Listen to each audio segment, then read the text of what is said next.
time to present Scott DuPont to bring you another episode of Finance Your Movie with tips and strategies to help you get your money to tell your story.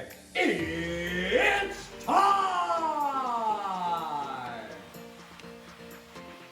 Okay, like I promised, we are going to have some exciting episodes here in season 5, and today we have a jam-packed show. We have 2 guests on at the same time, a possible third guest coming in. I'm going to try to pack this in less than 20 minutes. So first, I'd like to introduce Jonathan Willis, mega producer who is joining us from the UK.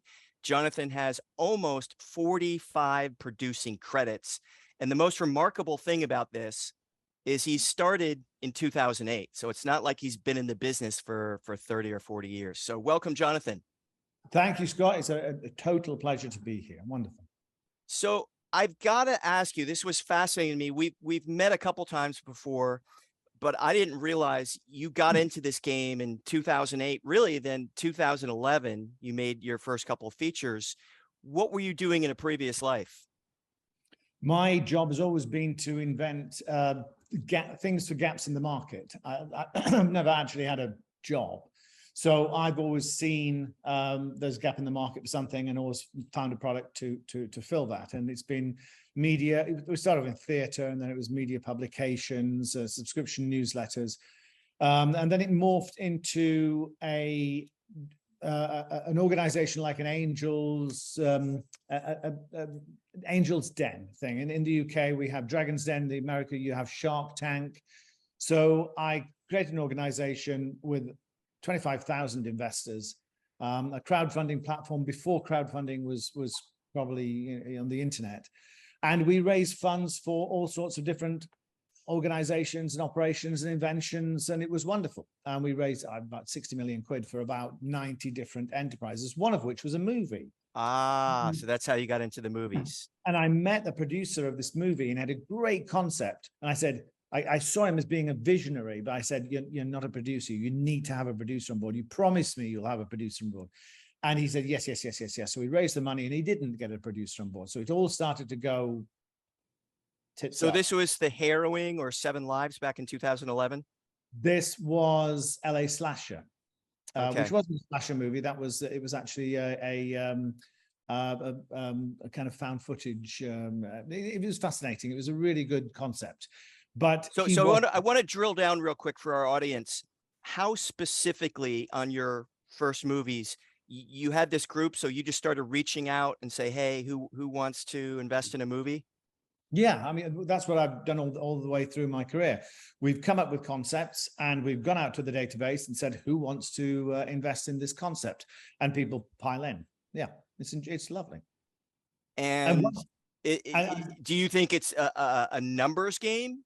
Just reach out to a lot of people and then I'll tell you what it is. It's impossible to predict a game. So you can have the best idea in the world, and you think this is obviously going to work. It's obviously going to appeal to the market.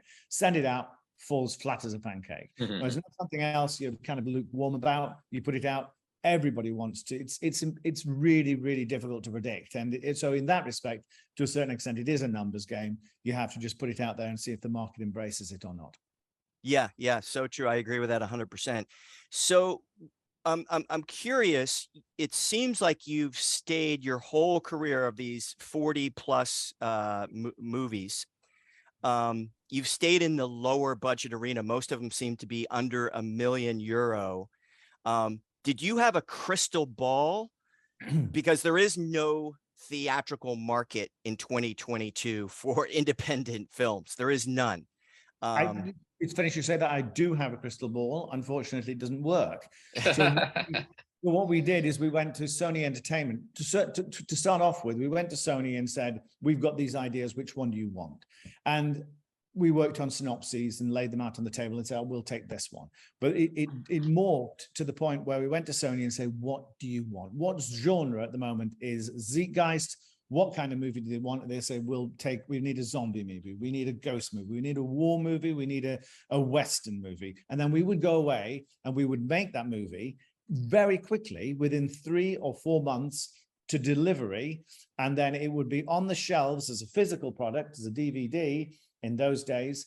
And we would rinse and repeat. And we at one stage we were making 6 a year, 6 of these low budget movies. Wow. So it's interesting. You went to the distributors, or you sensed what the market was demanding, and then you filled what they were looking for. We didn't need to sense. It was from statistical statistics of what was selling at that time as to what the market was demanding. So we were providing a product about 6 months in advance, predicting that that particular genre would still be in vogue or in fashion by that time when the thing came out, and it worked exceptionally well. And then we started doing larger budgets and bigger budgets, and then we did one just recently was £5 million, and oh wow.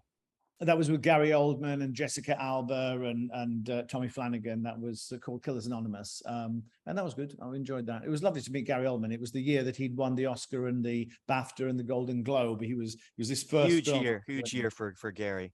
Yeah. Wow. I did not know you, that was a pretty big budget, but at the same time, you got some serious names attached. So that helps balance it out. Yes, precisely. And he wasn't cheap.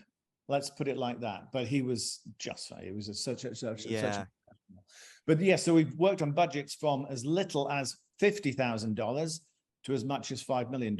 It's just, it all depends on the market that you supply to. Makes a lot of sense. So I want to go ahead and bring in Jeff Vanderpol now. Jeff is the president and founder of Stardom Chance. And just a quick disclosure, I am not part of the Stardom Chance company or companies. I am a consultant.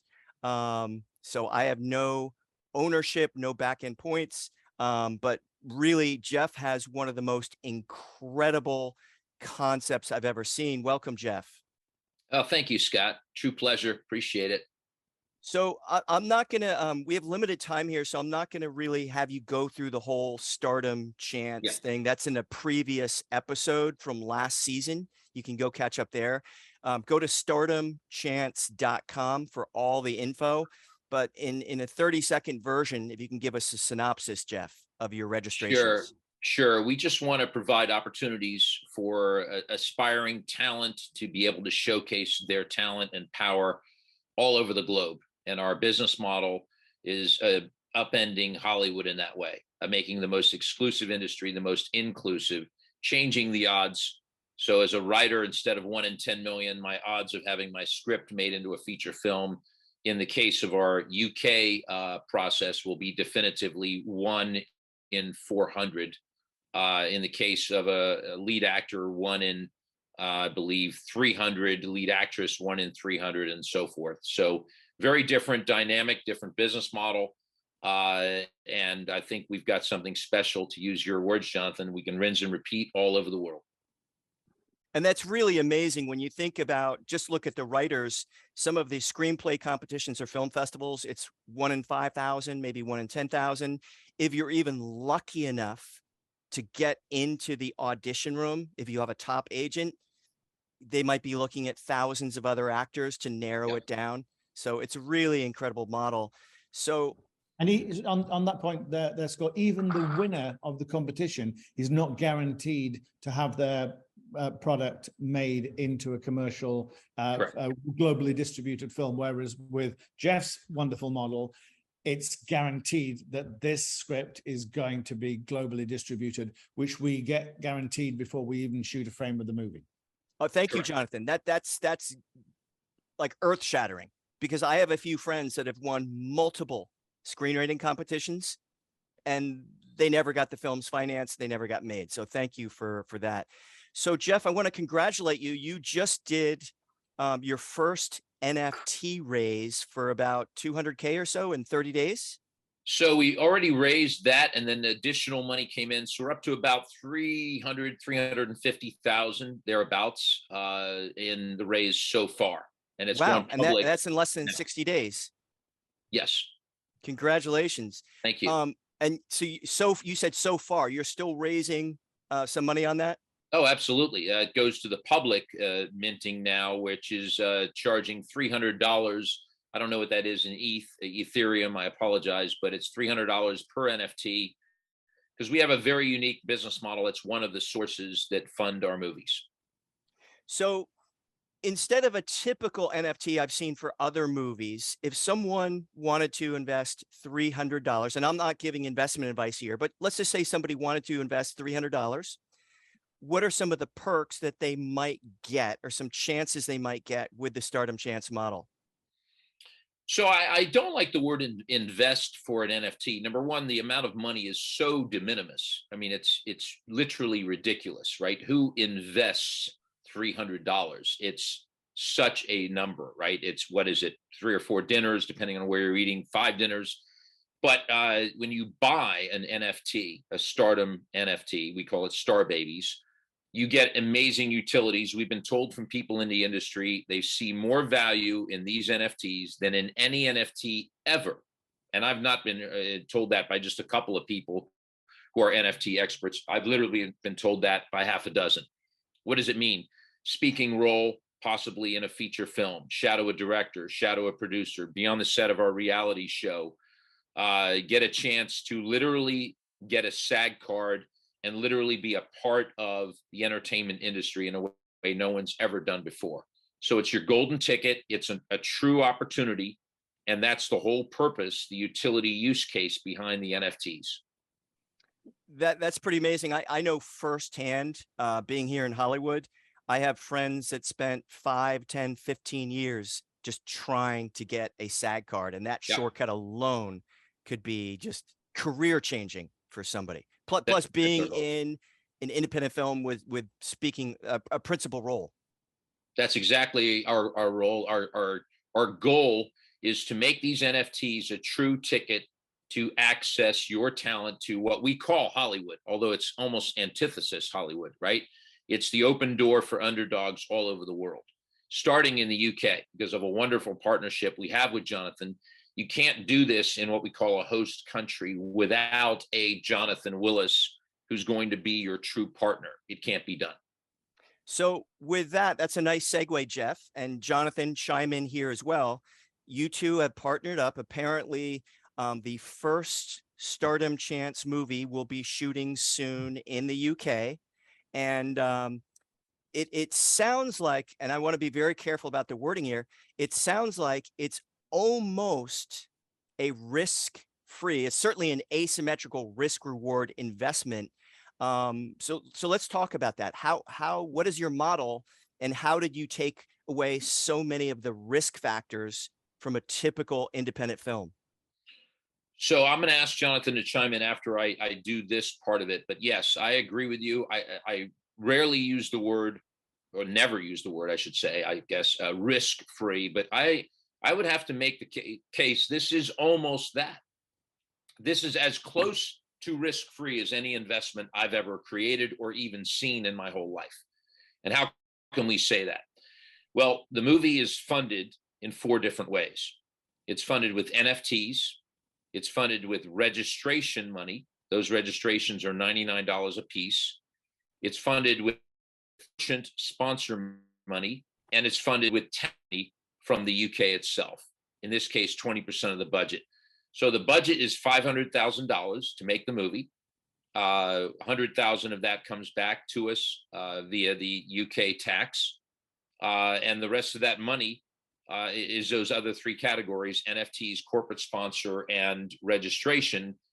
And what we're doing in this case for speed to market purposes is we have raised, past tense, the money to fund the first one inorganically from an investor.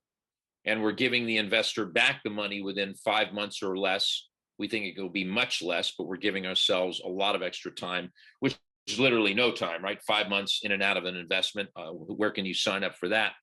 And for purposes of the rinse and repeat formula and first to market and establishing a global presence, we are accepting monies from investors to be the upfront capital, and then we refund them through those 4 categories. So I just want to kind of recap, because this is so powerfully amazing for anyone listening to this podcast right now, while this opportunity lasts, especially for our Millionaire Flicks audience, on this particular film, you've already gotten 300 to 350 for your NFTs, or you're going to raise money through NFTs, registrations, and your corporate sponsorships. So literally by the time you start shooting, there's a possibility that the investor might get their money back right out of the gate. Well, we are saying we're going to do that, and we're giving ourselves a massive penalty in writing if we don't, because we know that we can. And we want them to understand before the cameras roll, they've got their principal redemption done. They're out. They have zero risk at that point. That's Wow. the mindset. That's the goal. And we think we can easily hit it. And again, we establish a very significant penalty to us if we don't. Wow. Jonathan, you've been in the business a long time. I've never heard of anything like this. No, it's that's why it's so appealing. We've done different systems previously that have been very, very tax efficient, thanks to various schemes of the UK government, but not on a scale like this in terms of so little risk. So if investors are basically the budget of the movie is returned before we start filming, or certainly before the end of filming, when the movie comes out, every single dollar is profit. Correct. And that's that's unique. I mean, that's obviously unique. You can't. And we also there's another element to add into this equation, which is luck, and that's because I don't know if anybody in the States realizes, but the pound GBP has tanked recently due to various Big time. So it means, as a week or so ago, the US dollar was almost parity to the Great British pound, whereas normally it feels about right, about $150 to the pound. So for we're raising in dollars, but obviously converting that into pound sterling in order to develop but it means we've got an extra $100,000 there that we Correct. wouldn't have, just because the exchange rate is in our favor. Which is quite remarkable. And in the UK, we do have, as Jeff mentioned, we do have this scheme called the Creative Industries Tax Credit, which means if for every pound that you spend in the UK on the production, the government will give you 20% of that back as a check. In order to encourage people to come and make movies in the UK, and it works really well. Every single studio in the UK, and they're building more and more sound stages, are absolutely rammed with Amazon, Netflix, the whole world product. Disney, so many people are making movies over here, in part because of the talent that's available, but also in part because of the tax advantages. So in the unlikely event, and Jeff said you're going to do it, you have severe penalties if you don't have all the investors' money back before shooting, but you also have that backup plan. If you're, let's just say, 100,000 pounds short, that tax credit money could also go back to the investor. So it seems like no matter what, I don't want to say 100%, but this is like a foolproof model if you add in the tax credits. It's a brilliant model, and we're taking advantage of all the potential knobs and switches. And there are even more, Scott, that we can't actually disclose at the moment because we're still working on them, and they're kind of like almost like proprietary. They're commercially confidential, but there's other elements that allow us to be able to create additional revenue, which underpins the investment to an even greater degree. But we can't actually say anything about that at the moment. Correct. So, Well, when that does go public, I would love to hear it in the future. And I'll add another thing. We are discussing film revenues today, and independent of what Jonathan has just mentioned, there's also other revenue generators like the metaverse, the reality TV show, talent representation, virtual gaming, all of those aspects we're not even talking about, that the investor will own a piece of in perpetuity if they come to the market with our requisite number, and it happens in our time frame. And we're calling this particular entity, Scott, Stardom UK. So they will have the ability to own a piece of Stardom UK, which will give them ownership in everything we do literally everything in the UK going forward, which is a lot. As I just mentioned, there's some categories there that we think are going to be massive generators. So, whoa, back up just a minute. So in addition to most likely getting their capital, their investment back before you start filming, they're going to have a little bit of revenues, future revenues from the film itself. Yep. And then they're also going to have ownership, the first group of investors in the company going forward. That is correct. We want to make it so interesting to close it out quickly, because we want to spend time making great movies as opposed to running around hat in hand looking for capital. So that's why we've made it generous, that we put a very tight window on it, because it has to be that way, because we can do it organically. The whole purpose is for speed to market. If we have to do it organically, then so be it. We do it organically and we keep all the percentages and everybody has a nice day. We're fine with that too. But we think the market is better served and the opportunities are better served with a partner or partners plural that give us the ability to put film number 2 in the pipeline very quickly behind film number 1. And film number 3 will be in conjunction with our reality TV show, which we hope to launch March, April 23. American Idol meets Star Search for the movie industry, and so on and so on and so on. So a lot there to unpack. That's not even counting the special secret sauce stuff that Jonathan's alluding to as well. So what's the raise amount? Because you've already got some of these NFTs, you've got some registrations that are going to start coming in soon. Yep. What's the raise amount you're looking for to anyone in our Millionaire Flicks audience listening right now? The raise amount for Stardom UK right now is $680,000. The raise amount for Stardom Vietnam, which will be accommodated very quickly behind everything we've discussed today, is an identical $680,000. And then the raise amount to do 10 to 20 countries and create a global footprint will be anywhere from 10 to 25 million. So those are the sequential amounts and steps. And the windows on the 680s are tight. They're 30 to 45 days. And what's the best way if someone is interested in jumping on this very first Stardom Chance UK film to contact you? Yeah, the best way would be by email at jeff@stardomglobal.com, jeff@stardomglobal, STARDOMGLOBAL, stardomglobal, one word.com. Email, or obviously, Scott, through you have all my contact information. Anybody on your podcast certainly has your information. They can say, hey, get me in touch with Jeff directly, and that works too. Excellent. Well, I think you buried one headline that you probably thought of already, but one thing I always think about, what is unique about a film that will help it be successful, and being the very, very first Stardom Chance model. I mean, you're going to get actors, you're going to get a director, all these things are through your registrations. I think a lot of people are going to want to see this film. Millions. I would think, especially people that are content creators or YouTubers or indie filmmakers or just graduating film school. They're going to want to see this film. Jonathan, I'll let you speak to that, but I'm going to add one point.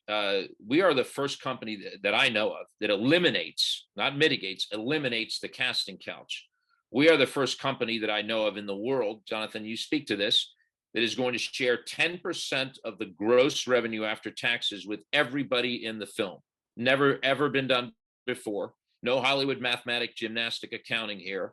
Right down to the extra who is on that set for one day. It's not a fair allocation getting exactly what the writer gets or the director. That wouldn't be appropriate, but he absolutely gets something, some allocation of every film he's in, because we believe that's the right thing to do. We can't do the movie without him. What would Braveheart be without all those extras and all those great scenes? It wouldn't be Braveheart, would it? So they get something, some allocation that's justifiable and real, and we've got the whole formula worked out, and we want to share those profits every single time we do a movie. Wow. It's interesting, Scott, actually, because one thing that we haven't mentioned yet, that if people did want to invest in the concept, and I can't understand any reason why people wouldn't, but it doesn't have to be fiat currency. It can be crypto. Yeah. Because a lot of the funds that have already come in to support the movie so far have come in in crypto. And it Okay, doesn't good to know. Yeah, yeah. So anyone listening to this podcast right now, you can contact Jeff at stardomglobal.com, or just reach out to us. We'll put you in touch directly with Jeff. Jeff, thank you so much. The Stardom Chance model is amazing. I think it's absolutely going to disrupt Hollywood, just like Uber did to taxis. And before we let you go, Jonathan, any parting advice that you have for first-time filmmakers who are looking to finance their first film? They're just looking for money. Any advice? You've got to find a unique angle, and that's what we're always looking for, a unique angle, whether it's unique for a fundraising angle, a unique genre, a unique script, a unique way of making the movie that's going to appeal to the market. Because the most important thing is to get distributed. So there are so many movies in the world that are made, tens of thousands, all over the world, blood, sweat, tears, money, hard work, and never see the light of day. So to get distribution, we'd never make a movie unless we got distribution before we roll the cameras. That's a whole discussion separately, how you achieve that. But trying to make something that's got a really amazing USP that then you can hang the publicity on, and you can get on the front covers, and you can get the influencers, and you can get all sorts of people involved in publicizing a movie. Now, what Jeff's achieved here, and we could have a whole hour section on the USPs involved in Stardom Chance. There's a plethora of USPs, each one of which will appeal to a different element of media and publicity, which is going to make it come to life in terms of audience reach. And everybody's going to want to see this movie because they're all going to hear about it through all these USPs. Absolutely. Jonathan, what's a good way if people want to contact you? My company is called Posterity Entertainment, and my address is jonathan@posterity.com. JONATHAN, Jonathan at Posterity, POSTI, Posterity .com. And it would be lovely to hear from anybody who we can help. Excellent. And if anyone, thank you very much, Jonathan, for being on this episode. Really appreciate it. I know you're super, super busy over there in Bath, England.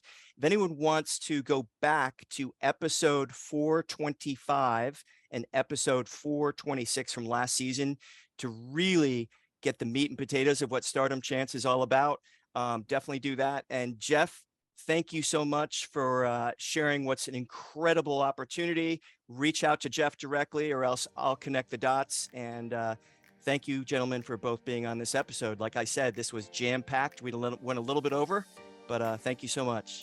Scott, a pleasure. Thank you. Thank you, Scott. Thanks for listening. And remember, it's time! There's never been a better time to make your own indie film. And if you have a dream project you're excited about and 100% committed to getting it funded, go to financeyourmovie.com and click on the green telephone button. You'll see our calendar, and if you find an open spot, grab it. You'll get a one-on-one call with me or one of my partners. It will be the best hour you've ever spent getting clarity and strategy towards financing your movie. Thanks for listening, and we'll catch you next week.